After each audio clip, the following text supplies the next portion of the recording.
I really don't remember when I became in possession of this box of films. Was it after Dad passed away, or was it after Mom passed away? It doesn't matter, really. It was a long time ago. This box of films I have named the Cole Family Movies. It contained reel after reel after reel of Super 8 movie film. There was one reel that was not the standard 50-foot reel. It was larger and had already been spliced together. All but one reel was Super 8. One was regular 8 film. This film, now known as Film 1, intrigued me. I had no way to play it.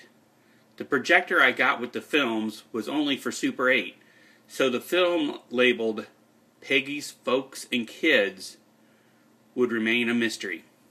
While I still lived on Knightsbridge, I purchased a little contraption that you played your movie, and it was projected onto the screen, and you could videotape what was there. I made little note cards to identify the individual films.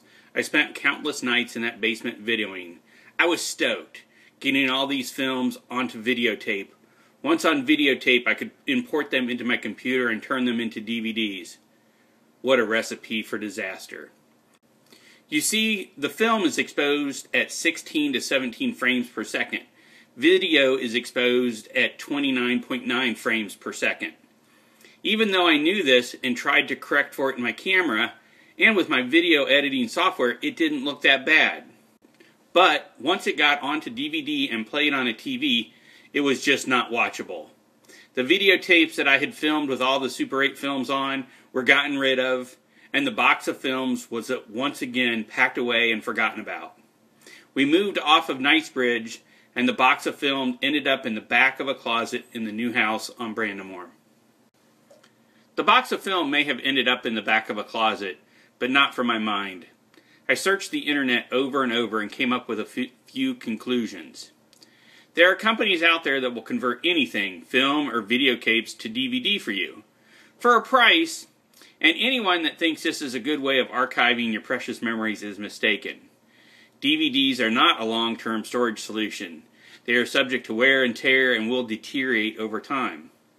I wanted these films to be digitized in a computer-type format and be stored on a hard drive. And from these files, I could author my own DVDs. About a year and a half ago, I found a guy here in Cincinnati that did this as a side business. $20 per roll, and that is the quantity discount. But if you were able to splice the films together and put them on a larger reel, there are deeper discounts. I got on eBay, found and purchased some larger reels, a splicer, and splice tapes. Got the supplies in, and they sat around the desk for a couple months while I muddled over the ultimate cost of this project. And finally my procrastination set in, and the supplies found their way to the closet with the films. Spring 2012. Get a call from Steve, asking about the films. Talking about them, Steve says, "It's only $20 a film." My reply to him, "Steve, I have over 70 films." Told him about the guy here in Cincinnati and that I had already purchased larger reels and splicing supplies, but still the cost. Steve then offered if we could get the cost down to XXX dollars, he would pay half to get it done. I told him getting it done for that price probably wouldn't happen, but we could hope for someday. Then June 23rd happened. Oh my God. I know that Steve and I had had our differences, but for the most part had reconciled them. And now I realize that I had procrastinated too long. The night of June 30th, I got the films out of the closet and started splicing them together.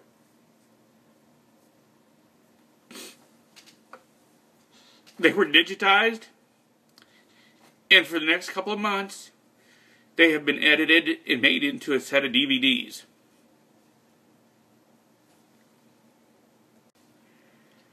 October 10th, get a phone call towards the end of lunch. It's a little girl missing her father, and I was the next best thing. For the next hour, work didn't matter. The only thing that mattered was for me to be there for her at that moment.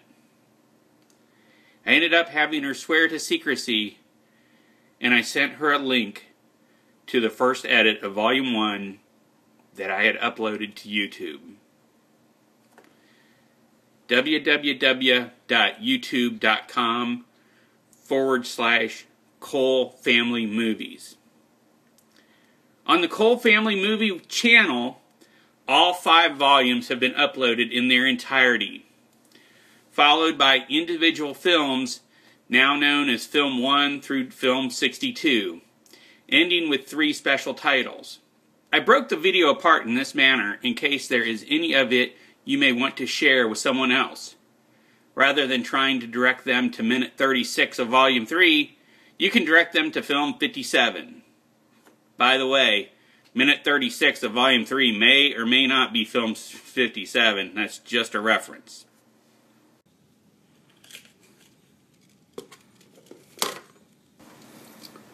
The box of films today have a new look to them.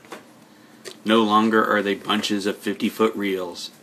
Today they are 9 reels plus the one labeled Peggy's Folks and Kids.